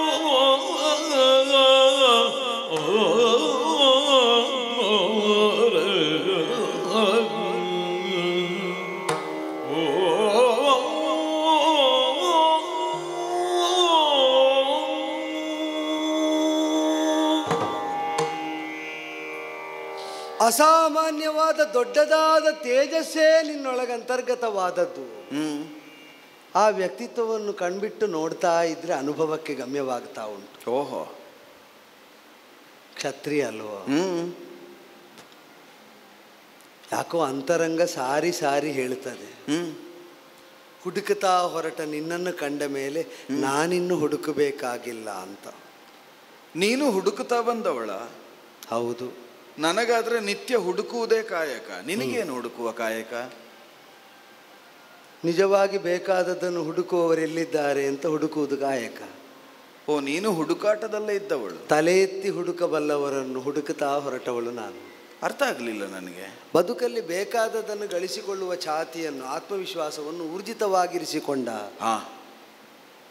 ಬದುಕಿಗೆ ಜೊತೆಯಾಗಬಲ್ಲಂತಹ ಒಂದು ಕ್ಷತ್ರಿಯ ಕುಮಾರನ ಅನ್ವೇಷಣೆಯಲ್ಲೇ ನನ್ನ ಅಪ್ಪನೂ ಇದ್ದಾರೆ. ಓಹೋ, ಅವರಿಂದಲೇ ಆಜ್ಞಪ್ತಳಾಗಿ ಹೊರಟವಳು ನಾನು. ಸರಿ. ಸೂರ್ಯಪ್ರಸಾದದ ರೂಪದಲ್ಲಿ ಸಾವಿತ್ರಿ ದೇವಿಯಿಂದ ಪಡೆದ ಮಗಳಾದದ್ದರಿಂದ ನಿನಗೆ ಯೋಗ್ಯಳಾದಂತಹ ವರನನ್ನು ನೀನೇ ಅರಸು ಮಗಳೇ ಅಂತ ಅಪ್ಪ ಅನುಜ್ಞೆ ಕೊಟ್ಟದ್ದರಿಂದ ಅದಕ್ಕಾಗಿಯೇ ಹೊರಟಿದ್ದೇನೆ ಅಂತಲ್ಲ, ಹಾಗೆ ಅಂತ ಅದಕ್ಕಾಗಿ ಹೊರಟದ್ದಲ್ಲ ಅಂತಲೂ ಇಲ್ಲ. ಹುಡುಕಾಟದಲ್ಲಿ ತೀರ್ಥಾಟನೆ ನಡೆಸ್ತಾ ವರಾನ್ವೇಷಣೆಯನ್ನು ಮಾಡ್ತಾ ಬಂದವಳು ನಾನು. ಈಗ ಅಸಹಾಯಕತೆಯಿಂದ ಅನಿವಾರ್ಯವಾದ ಸ್ಥಿತಿಯನ್ನು ಒಪ್ಪಿಕೊಳ್ಳುವುದು ಬೇರೆ ಬೇರೆ. ಅಯಾಚಿತವಾಗಿ ಲಭ್ಯವಾಗಬೇಕಾದ್ದು ಕೈಗೆಟಕಿದರೆ ಕೈಗೆತ್ತಿಕೊಳ್ಳುವುದಕ್ಕೆ ಹೇಸುವುದು ಬೇರೆ ಬೇರೆ ಬೇರೆ ಬೇರೆ. ಬ್ರಹ್ಮಚರ್ಯದಲ್ಲಿದ್ದೀಯಲ್ವೋ? ಹೌದು, ಬ್ರಹ್ಮಚರ್ಯ ವ್ರತದಲ್ಲಿ ವಿಬುಧರ ಅಡಿಯಾಳಾಗಿ ಸೇವೆ ಮಾಡುತ್ತಾ ಆಶ್ರಮದಲ್ಲಿದ್ದೇನೆ. ಅಲ್ಲ, ಮುಂದಿನದು ಒಳ್ಳೆಯದೇ. ಆ ಬ್ರಹ್ಮಚರ್ಯದ ಬಗ್ಗೆ ಮೋಹ ಉಂಟು ಅಂತ ಕೇಳಿದ್ದು. ಅಂದ್ರೆ ಅಲ್ಲ, ವಿಬುಧರ ಅಡಿಯಾಳಾಗಿರುವುದಕ್ಕೂ ಆಕ್ಷೇಪ ಇಲ್ಲ, ಸೇವೆ ಮಾಡುವುದಕ್ಕೂ ಆಕ್ಷೇಪ ಇಲ್ಲ. ಸತ್ಯ ನಮಗೆ ಗೌತಮಾಶ್ರಮದಲ್ಲಿ ಬ್ರಹ್ಮಚರ್ಯ ಆಶ್ರಮವೇ. ಈಗ ಆಶ್ರಮದಲ್ಲಿ ಸತಿಪತಿಯರೊಟ್ಟಿಗಿರಬಾರ್ದು ಅಂತಿಲ್ವಲ್ಲ? ಆದರೆ ಈ ಆಶ್ರಮ ಬಿಡಬೇಕಲ್ಲ. ಅದೇ ಬ್ರಹ್ಮಚರ್ಯ ಆಶ್ರಮವನ್ನು ಬಿಡಬೇಕು. ಈ ಆಶ್ರಮವನ್ನು ಬಿಟ್ಟರು ಗೌತಮಾಶ್ರಮದಲ್ಲಿ ಇರ್ತೀಯಲ್ಲ, ಅದೇ ಆಶ್ರಮದಲ್ಲಿ. ಅಂದ್ರೆ ಆಶ್ರಮವನ್ನೇ ಆತ್ಯಂತಿಕವಾಗಿ ಬಿಡಬೇಕಾಗಿ ಬರುವುದಿಲ್ಲ. ಇಲ್ಲವೇ ಇಲ್ಲ. ಆಶ್ರಮದೊಳಗೆ ಆಶ್ರಮಾಂತರ ಆಗುತ್ತದೆ, ಶ್ರಮಾಂತರ. ಅಲ್ಲ, ಆಗುತ್ತದೆ ಅಲ್ಲ, ಆದರೆ ಏನು ಅಂತ ಅಂದ್ರೆ ಬ್ರಹ್ಮಚರ್ಯ ಆಶ್ರಮಾಂತರ ಆಗಿ ಗಾರ್ಹಸ್ಥ್ಯ ಸ್ವೀಕಾರ ಮಾಡಿದರೆ ಆಕ್ಷೇಪ ಉಂಟು? ಛೇ ಇಲ್ಲವೇ ಇಲ್ಲ, ಸ್ವೀಕಾರ ಮಾಡಬೇಕು ಅಂತ ಮನಸ್ಸುಂಟು. ಹೂ ಕೊಯ್ಯುವುದಕ್ಕೆ ಹೊರಟದ್ದಲ್ವ? ಹೌದು. ಕೊಯ್ದದ್ದನ್ನೆಲ್ಲ ಏನು ಮಾಡುವ ಯೋಚನೆ? ಈಗ ತೆಕ್ಕೊಂಡೋಗಿ ಆಶ್ರಮದಲ್ಲಿ ಇಡುವುದಷ್ಟೇ. ಈಗ ಉಪಯೋಗಿಸುವುದಕ್ಕಾಗದ್ದು ಕಂಗಳಿಗೆ ಆನಂದ ಕೊಡ್ತದೆ ಅಂತ ಆದರೆ ಅದು ಅರಕ್ಷಿತವಾದರೆ ನಮಗೆ ನೋಡುವುದಕ್ಕೂ ಸಿಕ್ಕುವುದಿಲ್ಲ. ಅದಕ್ಕೊಂದು ಸುರಕ್ಷಿತತೆ ಕಲ್ಪಿಸಿದರೆ, ಅದಕ್ಕೊಂದು ಆವರಣ ಕಲ್ಪಿಸಿದರೆ ನಮ್ಮದೇ ಆಗಿ ಉಳಿಯುತ್ತದೆ. ಅಂದರೆ ನೀನು ಆವರಣದೊಳಗಿದ್ದೀಯೋ, ಹೌದು, ಅಲ್ಲೇ ನನ್ನನ್ನು ಕರೆಸಿಕೊಂಡೆ ಅಂತ ಆದರೆ ನನಗೆ ರಕ್ಷಣೆಯೂ ಆಗ್ತದೆ, ಬದುಕೂ ಆಗ್ತದೆ. ನಿನಗೆ ಬದುಕಿಗೆ ಹೇಗೆ ಕನ್ಯಾವರಣ? ನೀನೀಗ ನನ್ನನ್ನು ಮೆಚ್ಚಿದ್ದು ಯಾಕೆ ಅಂದರೆ ವಿಬುಧನಾದರೂ ಮೆಚ್ಚುಗೆ ಮೂಡಿದ್ದರಿಂದ ಮನಸ್ಸು ಅಳುಕಿತ್ತು, ಆತಂಕವನ್ನು ಹೊಂದಿತ್ತು. ಕ್ಷತ್ರಿಯ ಕುಮಾರಿಯಾಗಿ ಬ್ರಾಹ್ಮಣ ಬಾಲನೊಬ್ಬನನ್ನು ಕಂಡು ಮನಸ್ಸು ಯಾಕೆ ಆಕರ್ಷಿತವಾಗ್ತಾ ಉಂಟು ಅಂತ. ಯಾವಾಗ ವಿಬುಧನಲ್ಲ ತಾನೂ ಕ್ಷತ್ರಿಯ ಕುಮಾರ ಅಂತ ಆಡಿದೆಯೋ ಅಂತರಂಗಕ್ಕೆ ದೃಢವಾಯಿತು, ನಾ ಹೊರಟದ್ದೇ ನಿನ್ನನ್ನು ಹುಡುಕುವುದಕ್ಕೆ ಅಂತ. ಸಾವಿತ್ರಿ, ಅರಸನನ್ನು ಅರಸಿಕೊಂಡು ಬಂದವಳು ನೀನು, ನಿನಗನುರೂಪನಾದವನು ಬೇಕು, ಈ ಭಾವದಿಂದಲೇ ಹೊರಟವು. ಹೌದು, ತೀರ್ಥಾಟನೆಯ ನೆಪವಾದರೂ ಇದ್ದದ್ದು ವರಾನ್ವೇಷಣೆ. ಸಿಕ್ಕಿತು ಅಂತ ಭಾವಿಸಿದ್ರೆ ತಪ್ಪು ಅಂತ ಹೇಳುವುದಿಲ್ಲ. ನಮಗೆ ಬೇಕಾದ್ದು ಸಿಕ್ಕಬೇಕು ಅಂತಾದರೆ ದೊಡ್ಡ ದೊಡ್ಡವರ ಆಶೀರ್ವಾದ ಬೇಡವೋ? ಬೇಕಾಗುತ್ತದೆ. ಆದ್ದರಿಂದಲೇ ಸಿಗಬೇಕಾದ್ದು ಸಿಕ್ಕಲಿಕ್ಕೆ ಎಷ್ಟು ಆಶೀರ್ವಾದ ಹೊಂದಬೇಕೋ ಅವರನ್ನೆಲ್ಲ ಹುಡುಕುತ್ತಾ ಹೊರಟದ್ದು. ಆದರೆ ಒಂದುಂಟು ಸಾವಿತ್ರಿ, ಸಿಕ್ಕಿದವನನ್ನು ವರನಾಗಿ ಒಪ್ಪುತ್ತೇನೆ, ಅವನ ಆವರಣದೊಳಗೆ ಇರುತ್ತೇನೆ, ಅವನನ್ನೇ ವರಿಸಿ ಅವನನ್ನು ಆವರಿಸಿಕೊಳ್ತೇನೆ ಎನ್ನುವ ನಿನ್ನ ಭಾವ, ಕನ್ಯೆಯನ್ನು ನೀವು ವರಿಸಿದೆ ಅಂತ ಆದರೆ ನನಗೆ ಆವರಣವೂ ಸಿಕ್ಕಿದ ಹಾಗಾಯಿತು, ಬದುಕಿನ ಪರಮ ಸಾರ್ಥಕ್ಯವೂ ಸಿದ್ಧಿಸಿದ ಹಾಗಾಗ್ತದೆ. ಭಾವ ಶುದ್ಧ ಉಂಟೆ, ಆದರೆ ಕೇವಲ ಭಾವದಿಂದ ಬದುಕು ನಡೆಯುವುದಿಲ್ಲ. ಅಂದರೆ ಬುದ್ಧಿಯಿಂದ ನೀನು ಯೋಚಿಸಬೇಕು. ನೀ ಮೆಚ್ಚಿಕೊಂಡಂತಹ ನನ್ನ ಪರಿಸ್ಥಿತಿ ಏನು ಅಂತ ನಿನಗೆ ಗೊತ್ತುಂಟು. ಕಾಡುದರಿದ್ರರು ನಾವು ಕಾಡು ತೊಡಲು ನಗು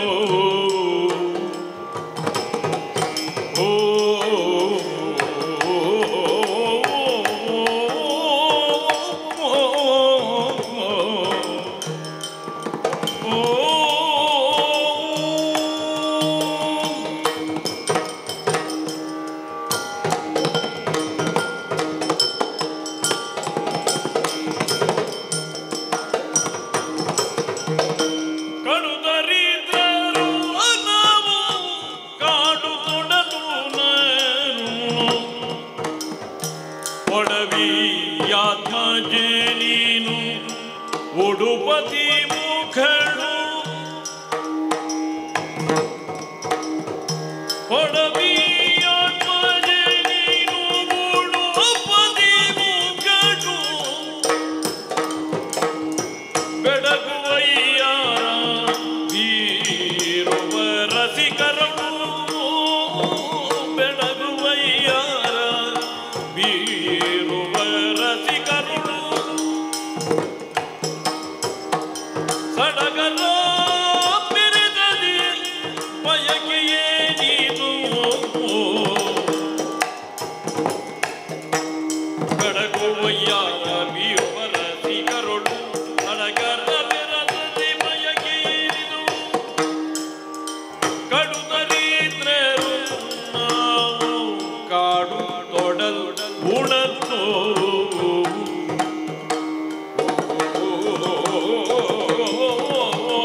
ಸಾವಿತ್ರಿ ಭಾವಕಿ ಅಂತ ಹೆಣ್ಣನ್ನು ಕರೆದದ್ದು ಭಾವಕ್ಕೆ ಪ್ರಾಶಸ್ತ್ಯ ಕೊಡ್ತಾಳೆ ಎಂಬ ಒಂದೇ ಕಾರಣಕ್ಕಲ್ಲ, ಭಾವದೊಂದಿಗೆ ಬುದ್ಧಿಯನ್ನು ಬೆರೆಸಿ ಯೋಚಿಸಬಲ್ಲ ಸಾಧ್ಯತೆ ಪ್ರಬುದ್ಧತೆಯನ್ನು ಹೊಂದಿದ್ದಾಳೆ ಎಂಬ ಕಾರಣದಿಂದ. ಬುದ್ಧಿಯನ್ನು ಮರೆತು ವ್ಯವಹರಿಸ್ತಾ ಇದ್ದೇನೆ ನೀನು. ಹಾಗಾಯ್ತೆ. ಪೊಡವಿಪನ ಆತ್ಮಜಯು ನೀನು. ಸರಿ, ನಾನು ಕ್ಷತ್ರಿಯ ಕುಮಾರನೇ ಇದ್ದೇನೆ, ಆದರೆ ಏನು ಆಡಿದೆ? ಎಳವೆಯಲ್ಲಿಯೇ ವೈರಿಗಳ ಕರಕಬಳವಾದಂತಹ ರಾಜ್ಯ ಸಿರಿ ವೈಭೋಗಗಳು ಕಳೆದು ಅಪವನನ್ನರ್ಚಿಸ್ತಾ ಕಡು ದರಿದ್ರರಾಗಿ ನಾವು ಗೌತಮಾಶ್ರಮದಲ್ಲಿದ್ದೇವೆ. ಇದು ನನ್ನ ಪೂರ್ವಾಪರವನ್ನು ಹೇಳುವಾಗ ಹೇಳಿದ ಮಾತು. ಸರಿ, ನೀನು ಹೇಳಿದ್ದ ಹಾಗೆ ಸಬಲನೆನಿಸಿದಂತಹ ಸುಬಲನೆನಿಸಿದಂತ ಮದ್ರಾಧಿಪತಿಗೆ ನೀ ಮಗಳಿದ್ದಿ. ನಿನ್ನಪ್ಪ ಯಾವುದನ್ನು ಕಳಕೊಳ್ಳಿಲ್ವಲ್ಲ, ಈಗಲೂ ಸ್ಥಾನಾಪನ್ನನಿದ್ದಾನೆ. ನೀನು ಏರಿ ಬಂದದ್ದು ಹೊನ್ನಿನ ರಥ, ಪರಿಚಾರಕೆಯನ್ನು ಒದಗಿಸ್ತಾ ಇರುವ ಸಖಿವ್ರಾತ, ನಿನ್ನ ರಕ್ಷಣೆಗಾಗಿ ಸನ್ನದ್ಧರಾಗಿ ನಿಂತಹ ಸೀಮಿತ ಸೇನೆ, ಇದೆಲ್ಲವೂ ನಿನ್ನೊಟ್ಟಿಗೆ ಈಗಲೂ ಇದೆ. ನನ್ನನ್ನು ಹಿಂಬಾಲಿಸಿದವರನ್ನೊಮ್ಮೆ ನೋಡು ಸಾವಿತ್ರಿ. ಬೆರಳೆಣಿಕೆಯ 4 ಮಂದಿ ಮಾಣವಕರಿದ್ದಾರೆ. ಬ್ರಾಹ್ಮಣ ಕುಮಾರರು, ವಟುಗಳು, ಮುನಿವಟುಗಳು. ತಮ್ಮ ಆತ್ಮರಕ್ಷಣೆಯೂ ಅವರಿಗೆ ಸಾಧ್ಯ ಇಲ್ಲ. ಅಂತಹ ದುರ್ಬಲರು. ಬ್ರಹ್ಮತೇಜೋಮೂರ್ತಿಯಾಗಲಿ, ಮಂತ್ರವಶರಾಗಿರಲಿ, ಯಾವುದೇ ಸ್ಥಿತಿಯಲ್ಲಿದ್ದರು ಅವರ ಮೈಮೇಲೆ ಧರಿಸಿದಂತಹ ದಿರಿಸನೊಮ್ಮೆ ನೋಡು. ನಾನು ಧರಿಸಿದಂತಹ ನನ್ನ ವಸನವನ್ನೊಮ್ಮೆ ನೋಡು. ನೀನು ಹೇಳ್ತಿ ನನ್ನ ಮುಖದಲ್ಲಿ ವರ್ಚಸ್ಸುಂಟು, ತೇಜಸ್ಸುಂಟು. ಆದರೆ ನಿನ್ನ ಮೈಯನ್ನೊಮ್ಮೆ ನೋಡು. ಯಾವ ಯಾವ ಅವಯಗಳನ್ನು, ಶೃಂಗಾರವನ್ನು ವರ್ತಿಸುವುದಕ್ಕೆ ಬೇಕಾದ ಅಲಂಕಾರಿಕವಾದ ಭೂಷಣಗಳು, ನೀನುಟ್ಟಂತಹ ಪೀತಾಂಬರ, ಛೇ, ನಿನ್ನ ಸೇವೆಗಾಗಿರುವಂತಹ ಪರಿಚಾರ, ಯೋಚಿಸಿ ನೋಡು ಸಾವಿತ್ರಿ. ಇದೆಲ್ಲವನ್ನು ಕಳಕೊಂಡು ನನ್ನ ಆವರಣ ಅಂತ ನನ್ನ ಆವರಣದೊಳಗೆ ನೀ ಬರಬೇಕು ಅಂತಾದರೆ ನೀ ಹೊಂದಿದಷ್ಟನ್ನು ಬಿಟ್ಟು ಬಿಡಬೇಕಾಗುತ್ತದೆ. ಬಿಡುವುದು ಅಂದರೆ ಸುಮ್ಮನೆ ಬಿಟ್ಟು ಬಿಡುವುದಲ್ಲವೇ, ಶಾಶ್ವತವಾಗಿ ಆ ನೆಲೆಯನ್ನು ಕಳಕೊಂಡು ಈ ಬಡವನೆನಿಸಿಕೊಂಡಂತಹ ದರಿದ್ರನೆನಿಸಿದಂಥ, ಒಂದು ಹೊತ್ತು ಉಂಡ್ರೆ ಮತ್ತೊಂದು ಹೊತ್ತು ಊಟಕ್ಕಿಲ್ಲ, ಕಂದಮೂಲವನ್ನು ತಿನ್ನುತ್ತಾ, ಗೆಡ್ಡೆಗೆಣಸುಗಳನ್ನು ತಿನ್ನುತ್ತಾ ಇಲ್ಲಿಯೇ ಬದುಕಬೇಕಾದಂತಹ ಸ್ಥಿತಿಯಲ್ಲಿರುವಂತಹ ಸತ್ಯವಾನನ್ನು ಅನುಸರಿಸುವುದು ಅಂದರೆ ಸುಖ ವೈಭೋಗಗಳನ್ನು ತ್ಯಾಗ ಮಾಡಿ ಕಷ್ಟವನ್ನು ಆಹ್ವಾನ ಮಾಡಿಕೊಳ್ಳುವುದು. ಈ ಬದುಕು ನಿನಗೆ ಬೇಕೇನೆ?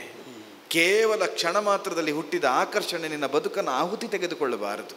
ಆದ್ದರಿಂದ ಆಡುತ್ತಾ ಇದ್ದೇನೆ, ಬುದ್ಧಿಯಿಂದ ಯೋಚಿಸು. ನಿನಗೆ ಅನುರೂಪನೆನಿಸಿದ, ನಿನ್ನ ಯೋಗ್ಯತೆಗೆ ಸಮಾನನೆನಿಸಿದ ಒಬ್ಬನನ್ನು ನಿನ್ನ ಅಪ್ಪ ಹುಡುಕ್ಯಾನು ಅಲ್ಲ, ನೀ ಹುಡುಕು. ಯಾರನ್ನಾದರೂ ಒಳ್ಳೆಯವನನ್ನು ಮದುವೆಯಾಗಿ, ಯಾರಾದರೂ ಒಬ್ಬ ಯೋಗ್ಯತಾವಂತನನ್ನು ಮದುವೆಯಾಗಿ ಒಂದು ರಾಜ್ಯವನ್ನು ಪಾಲಿಸುವ ಮಹಾರಾಣಿಯಾಗಿ ಬದುಕುವುದು ಬಿಟ್ಟು ಇದು ಬೇಕೇನು ನಿನಗೆ? ನಾನು ಹೇಗಿದ್ದೇನೆ ಎಂಬುದನ್ನಲ್ಲಿಡೋಣ. ಈಗ ದ್ಯುಮತ್ಸೇನ ಮಹಾರಾಜರಿಗೆ ಸಾಲ್ವ ದೇಶದ ಒಡೆತನ ಇದ್ದಿದ್ರೆ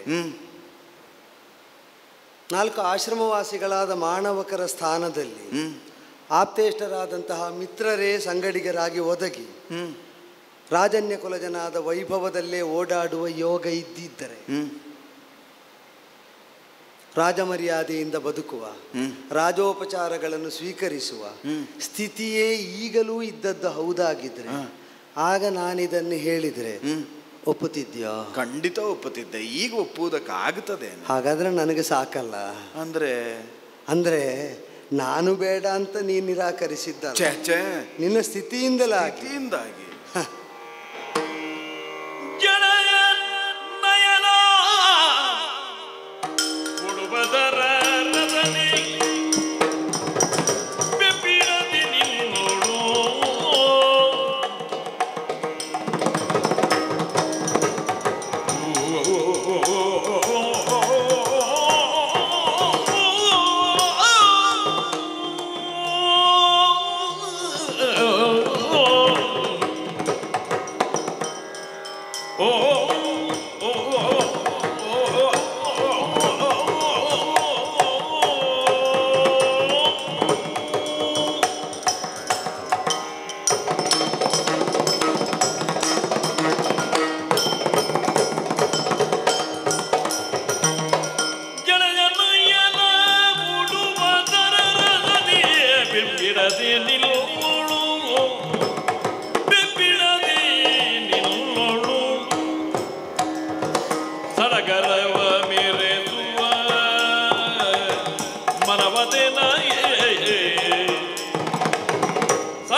ಸಾವಿತ್ರಿ, ಕೆಸರಲ್ಲಿ ಅರಳಿದ್ದು ತಾವರೆ ವಿಕಸಿತವಾಗುವುದಕ್ಕೆ ಬಾಧೆ ಒದಗಿಸುವುದಿಲ್ಲ ಅಂತಾದರೆ, ಕಳಂಕ ಹೊಂದಿದ್ದು ಚಂದ್ರಮನ ವಿಶೇಷಗಳಿಗೆ ತೊಡಕಾಗುವುದಿಲ್ಲ ಅಂತಾದರೆ, ಅವನು ಸ್ತುತ್ಯನಾಗುವುದಕ್ಕೆ ಆಸ್ವಾದ್ಯನಾಗುವುದಕ್ಕೆ ತೊಡಕಾಗುವುದಿಲ್ಲ ಅಂತಾದರೆ, ನಿನ್ನ ಈ ಬಡತನ ನನಗೆ ಯಾಕೆ ತೊಡಕಾಗಬೇಕು? ಈಗ ಕೆಸರಲ್ಲೇ ಇದ್ರೂ ತಾವರೆಗೆ ಅರಳುವುದಕ್ಕಾಗುತ್ತದೆ, ಕಳಂಕ ಸಹಿತನಾದರೂ ಚಂದ್ರನಿಗೆ ಶೋಭಾಯಮಾನ ನೆನೆಸುವುದಕ್ಕಾಗುತ್ತದೆ. ಬಡತನದಲ್ಲೇ ಮುಳುಗಿದ್ದರೂ ಕೂಡ ನನ್ನ ಕೈ ಹಿಡಿಯುವುದಕ್ಕೆ ನಿನಗೇನು ತೊಂದರೆ? ನಿನ್ನಿಂದ ನಾನು ಬದುಕನ್ನು ಹೊಂದುವಲ್ಲಿ ನನಗದು ಯಾಕೆ ತೊಡಕಾಗಬೇಕು? ಅಂದರೆ ಸಾಮ್ರಾಜ್ಯ ಅಲ್ಲಿ ಇಲ್ಲ ಅಂತ ಅಲ್ವೋ? ಈಗ ನಿರ್ಬಂಧಗಳಿಲ್ಲದ, ಗಡಿಯನ್ನು ಹೊಂದಿಲ್ಲದಂತಹ ಈ ವಿಶಾಲವಾದ ವನವೇ ನಮ್ಮ ಸಾಮ್ರಾಜ್ಯವಾದರೆ ಇಲ್ಲಿಗೆ ನೀ ಅರಸನಾಗ್ತೀನಿ, ಅರಸಿ ಆಗುತ್ತೇನೆ. ಲೋಕದಲ್ಲಿರುವ ಸುವಸ್ತುಗಳನ್ನೆಲ್ಲ ಹೊಂದುವ ಮಹತ್ವಾಕಾಂಕ್ಷೆ ಕ್ಷತ್ರಿಯರಿಗೆ ಸಹಜ ಅಂತಾದರೆ, ಇಲ್ಲಿರುವ ಸೌಂದರ್ಯವನ್ನೆಲ್ಲ ಆಸ್ವಾದಿಸುವ ಸ್ವಚ್ಛಂದತೆ ನಮ್ಮ ಸಾಮ್ರಾಜ್ಯದಲ್ಲಿ ನಮಗೆ ಸಹಜ ಗುಣವಾಗಿ ನಮ್ಮೊಳಗೆ ನೆಲೆಯಾಗುತ್ತದೆ. ಅದು ನಿಯಂತ್ರಿತವಾದದ್ದು, ಇದು ಅನಿಯಂತ್ರಿತವಾದದ್ದು. ಅದು ನಾಗರಿಕವಾದದ್ದು, ಇದು ಅರಣ್ಯಕವಾದದ್ದು. ಒಂದು ಹಂತದಲ್ಲಿ ನೋಡಿದರೆ ಅದು ಕೃತಕವಾದದ್ದು, ಇದು ಸಹಜವಾದದ್ದು. ಇದೇ ನಾವು ಒಪ್ಪಿದ್ದ ಹೌದಾದರೆ ಆ ಸಹಜತೆಗೆ ನಮ್ಮನ್ನು ನಾವು ಒಪ್ಪಿಸಿಕೊಂಡರೆ ಅಲ್ಲಿ ಕೃತಕತೆಯ ನಾಟಕೀಯತೆಯ ಹಂಗಿಲ್ಲದೆ ನಮಗೆ ಸ್ವಚ್ಛಂದವಾಗಿ ವಿಹರಿಸುವುದಕ್ಕೆ, ಮನಸ್ಸೋ ಇಚ್ಛೆ ಬದುಕನ್ನು ಆಸ್ವಾದಿಸುವುದಕ್ಕೆ ಯಾವ ತೊಡಕುಂಟು ಹೇಳು?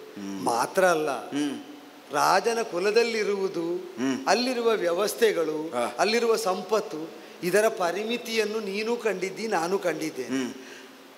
ಪ್ರಬಲನಾದ ಸುಬಲನಾದಂತಹ ಮಾದ್ರಾಧಿಪನ ಅನುಜೆ ಅಂತ ಆಡಿದೆ. ಆದರೂ ಮಗಳನ್ನು ಹೊಂದುವಲ್ಲಿ ಆತನ ಪರಾಕ್ರಮ, ಶ್ರೇಷ್ಠತೆ, ಜ್ಯೇಷ್ಠತೆ ಯಾವುದು ವಿನಿಯೋಗಕ್ಕೆ ಬರಲಿಲ್ಲ, ದೈವಾನುಗ್ರಹವೇ ಬಂದದ್ದು. ಸರಿ, ಅವಳು ಪ್ರಾಯಪ್ರಬುದ್ಧಳಾದಾಗ ಯೋಗ್ಯ ವರನನ್ನು ಹುಡುಕುವಲ್ಲಿ ಅವನದ್ದಾದ ವ್ಯಕ್ತಿತ್ವದ ವರ್ಚಸ್ಸು ಯಾವ ಪ್ರಯೋಜನಕ್ಕೂ ಬರಲಿಲ್ಲ, ನೀನೇ ಹುಡುಕು ಅಂತ ಬಿಟ್ಟು ಕಳೆದದ್ದು. ಹಾಗಾದರೆ ನಾವು ಹೊಂದಿದ್ದು ಎಲ್ಲಿ ಅಪ್ರಯೋಜಕವಾಗುತ್ತದೆ ಅಂತ ನನ್ನ ಬದುಕು ನನಗೆ ಪಾಠ ಮಾಡಿ ಆಯಿತು. ಈಗ ನೀನು ಹೇಳಿತಿ ರಾಜ್ಯದಿಂದ ಭ್ರಷ್ಟನಾಗಿ ಕಾಡು ಸೇರಿದ ಅಪ್ಪನಿಗೆ ಮಗ ಅಂತ. ನಾ ಎಷ್ಟು ದೊಡ್ಡ ಸಾಮ್ರಾಜ್ಯಾಧಿಪತಿಯ ಕೈ ಹಿಡಿದ್ರು ಅವ ಹೊಂದಿದ ರಾಜ್ಯದಿಂದ ಭ್ರಷ್ಟನಾಗುವ ಅವಕಾಶ ಅವನ ಎದುರು ಯಾವತ್ತೂ ತೆರೆದೇ ಉಂಟು ಅಂತ ಸ್ಪಷ್ಟ ಅಲ್ವೋ? ಅದುಂಟೇ. ಭವಿಷ್ಯ ಕಾಣದಂತಹ ನಾನು ಇದ್ದದ್ದಕ್ಕೆ ಹೇಸಿ ಅದನ್ನು ನಾನು ದೂರೀಕರಿಸಿದರೆ ಕಾಣದ ಭವಿಷ್ಯ ನನ್ನನ್ನು ಹೇಗೆ ಕಂಗೆಡಿಸ್ತದೋ ಯಾರು ಬಲ್ಲರು.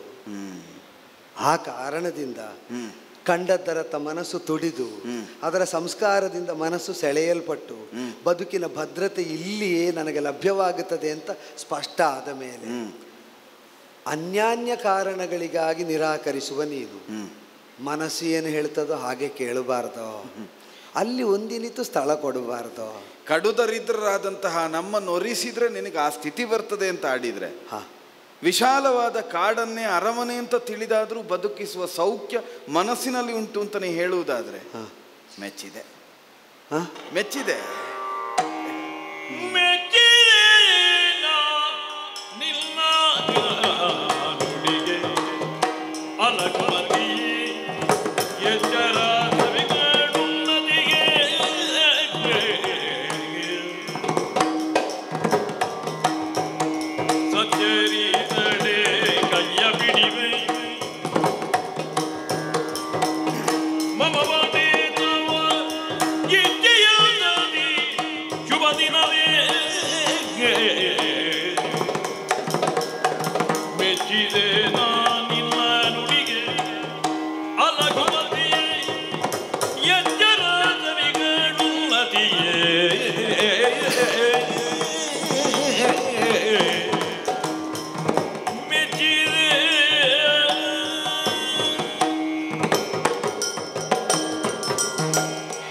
ಸಾವಿತ್ರಿ ಮಹನೀಯ, ಪ್ರಾಸಂಗಿಕವಾಗಿ ನಿನಗೆ ಆಗ ಆಡಿದೆ ನನ್ನ ಬದುಕಿನ ದಾರಿಯೋ ಎಂಬ ಹಾಗೆ. ನಾನು ನಡೆಯುವ ದಾರಿಗೆ ಬೆಳಕು ಬೀರಿದವಳು ನೀನು ಅಂತ. ಸವಿತೃ ಶಕ್ತಿಯ ವರದಿಂದಲೇ ಹುಟ್ಟಿಕೊಂಡ ಸಾವಿತ್ರಿ ಸುಮ್ಮನೆ ಆಡಿದ್ದಲ್ಲವೇ? ಈಗ ಅದೆಷ್ಟು ಸಂಯೋಜ್ಯ ಆಗುತ್ತಾ ಉಂಟು, ಅನುಯೋಜ್ಯ ಆಗುತ್ತಾ ಉಂಟು ಅಂತ ಒಮ್ಮೆ ನೋಡು. ದೃಷ್ಟಿ ನಮ್ಮದ್ದೇ, ಕಣ್ಣು ನಮ್ಮದ್ದೇ, ನಾವೇ ನೋಡುವುದು. ಆದರೆ ಹೀಗೂ ನೋಡುವುದಕ್ಕಾಗುತ್ತದೆ ಅಂತ ಒಂದು ದೃಷ್ಟಿ ಕೋನವನ್ನು ತೋರಿಸಿಕೊಡುವುದು ಮತ್ತೊಬ್ಬರು. ನಾನಿರುವ ಬದುಕನ್ನು ಇಷ್ಟು ದಿನ ಹೀಗೇ ನೋಡುತ್ತಾ ಇದ್ದೆ. ಕಡು ದಾರಿದ್ರ್ಯರು, ಉಂಡ್ರೆ ಉಡುವುದಕ್ಕಿಲ್ಲ, ಉಟ್ಟರೆ ಉಣ್ಣುವುದಕ್ಕಿಲ್ಲ, ಎಲ್ಲ ಕಳಕೊಂಡ ಸ್ಥಿತಿಯಲ್ಲಿದ್ದವರು ನಾವು ಅಂತ ನಾನು ಯೋಚಿಸಿ ಹಾಗೇ ಜೀವನವನ್ನು ನೋಡುತ್ತಾ ಇದ್ದೆ. ನೀನದಕ್ಕೊಂದು ಹೊಸ ದೃಷ್ಟಿಕೋನವನ್ನು ತುಂಬಿ ಬೆಳಕನ್ನು ತೋರಿಸಿಬಿಟ್ಟೆ. ಎಲ್ಲ ಇದ್ದಾಗ ಹೇಗಿರ್ತಾರೆ ಅಂತಲ್ಲ, ಏನು ಇಲ್ಲದಿರುವಾಗಲೂ ಹೀಗಿರಬಲ್ಲವನ ಜೊತೆ ಸೇರಿದರೆ ಅಲ್ವಾ ನಾ ಯಾವ ಸ್ಥಿತಿಯಲ್ಲೂ ಸುಖಿಯಾಗಿರಬಲ್ಲೆ ಅಂತ ಒಂದು ವಿಶ್ವಾಸ. ಎಲ್ಲವೂ ಸುಖೋಪಭೋಗಕ್ಕೆ ಬೇಕಾದ್ದುಂಟು ಅಂತ ಹೇಳಿದರೆ ಅದೊಂದು ಬಂಧನ. ಸೀಮೆಯೇ ಇಲ್ಲದೆ ಇರುವ ಅಡವಿ ಅನ್ನುವುದು ಸರ್ವ ಮುಕ್ತತೆ, ಅದು ಸ್ವೇಚ್ಛೆ, ಸ್ವಚ್ಛಂದತೆ. ಒಂದು ಬಂಧನವಾದರೆ ಒಂದು ಮುಕ್ತಿ. ಹೇಗೆ ಸೂತ್ರವನ್ನು ತೋರಿಸಿಕೊಟ್ಟೆ ಬಲ. ಇಂತಹ ಅಲಗುಮತಿಯನ್ನು, ನಿಶಿತಮತಿಯನ್ನು ಹೊಂದಿದಂತಹ ನಿನ್ನನ್ನು ಯಾವ ಕಾರಣಕ್ಕೂ ತಿರಸ್ಕರಿಸಿದೆ ಅಂತಾದರೆ ನನ್ನ ಹೃದಯಕ್ಕೆ, ನನ್ನ ಆತ್ಮಕ್ಕೆ ನಾ ಮಾಡಿಕೊಳ್ಳುವ ವಂಚನೆ. ಒಪ್ಪಿದೆಯಾ? ಆತ್ಮವಂಚನೆ ಆಗಕೂಡದು. ಒಪ್ಪಿದೆ, ಮೆಚ್ಚಿದೆ, ಧನ್ಯಳು. ಆದರೆ ಏನಾದರೆ ಅಲ್ಲಿಗೆ ಮುಗಿಯುವುದಿಲ್ಲ. ಅಲ್ಲಿ ಆರಂಭ ಅಲ್ವೋ? ಮೆಚ್ಚಿದಲ್ಲಿಂದ ತೊಡಗುವುದು ಹೌದಾದ್ರೆ ತೊಡಗು ಹಾಗೆ ತೊಡಗಬೇಡುವ ಸಾವಿತ್ರಿ. ಅಂದ್ರೆ ನಾನು ಆಗಲೇ ಆಡಿದೆ, ಗೌತಮಾಶ್ರಮದಲ್ಲಿ ಅಪ್ಪ ಅಮ್ಮನನ್ನು ಕೂಡಿಕೊಂಡಿದ್ದೇನೆ. ಅಯ್ಯನಿದ್ದಾನೆ, ಅವ್ವೇ ಇದ್ದಾಳೆ. ಅವರಲ್ಲಿ ಆಡಿ ನಿನ್ನನ್ನು ಮೆಚ್ಚಿಕೊಂಡ ಬಗೆಯನ್ನವರಿಗೆ ತಿಳಿಸಿ ಮುಹೂರ್ತಾದಿಗಳನ್ನು ನೋಡಿ ಕ್ಲಪ್ತ ಕಾಲದಲ್ಲಿ ಸಂಸ್ಕಾರದಂತೆಯೇ ನಿನ್ನನ್ನು ಕನ್ಯಾವರಣ ಮಾಡಬೇಕು ಅನ್ನೋದು ನನ್ನ ಅಪೇಕ್ಷೆ. ಇಷ್ಟು ಚೆನ್ನಾಗಿ ಮಾತಾಡಿದ್ರೆ ಯಾವ ವಿಷಯದಲ್ಲೂ ಒಪ್ಪಿಸಬಹುದಲ್ವ? ನೀನು ಹಾಗೆ ನಿನ್ನ ಅಪ್ಪನಲ್ಲಿ ಬೆಸಗೊಂಡು ನನ್ನನ್ನು ಮೆಚ್ಚಿದ ಬಗೆಯನ್ನು ಅವರಿಗೆ ತಿಳಿಸಿ ಒಂದು ಮುಹೂರ್ತ ನಿಶ್ಚಯ ಮಾಡಿ ಹೇಳಿ ಕಳಿಸ್ತೇವೆ. ಆದೀತು. ನೀವೇ ಇಲ್ಲಿಯವರೆಗೆ ಬರಬೇಕು. ಅಪ್ಪಣೆ. ದಿಬ್ಬಣಿಗರಾಗಿ ಬಂದ ಮೇಲೆ ಈ ಆಶ್ರಮವನ್ನು ಬಿಟ್ಟು, ಅಂದ್ರೆ ಗೌತಮಾಶ್ರಮ ಅಲ್ಲ, ಬ್ರಹ್ಮಚರ್ಯ ಆಶ್ರಮವನ್ನು ಬಿಟ್ಟು ಕನ್ಯಾವರಣವನ್ನು ಮಾಡುವ ಮುಖೇನ ಗೃಹಸ್ಥಾಶ್ರಮಕ್ಕೆ ನಾನು ಇಳಿಯುತ್ತೇನೆ. ಕಾತರದಿಂದ ಕಾಯ್ತಾ ಸಾಗಲೋ? ಆದಷ್ಟು ಬೇಗ ಬರುವ ನಿರೀಕ್ಷೆಯಲ್ಲಿರ್ಲೋ. ಅಪ್ಪ ಕರ್ಕೊಂಡು ಬಂದಾಗ ಹಿಂದಿರ್ತೇನೆ, ಬರುವ ದಾರಿಯನ್ನೇ ನೋಡ್ತಾ ಇರ್ತೇನೆ. ಮತ್ತೆ ಸಿಗೋಣ. ಹೋಗಿ ಬಾ.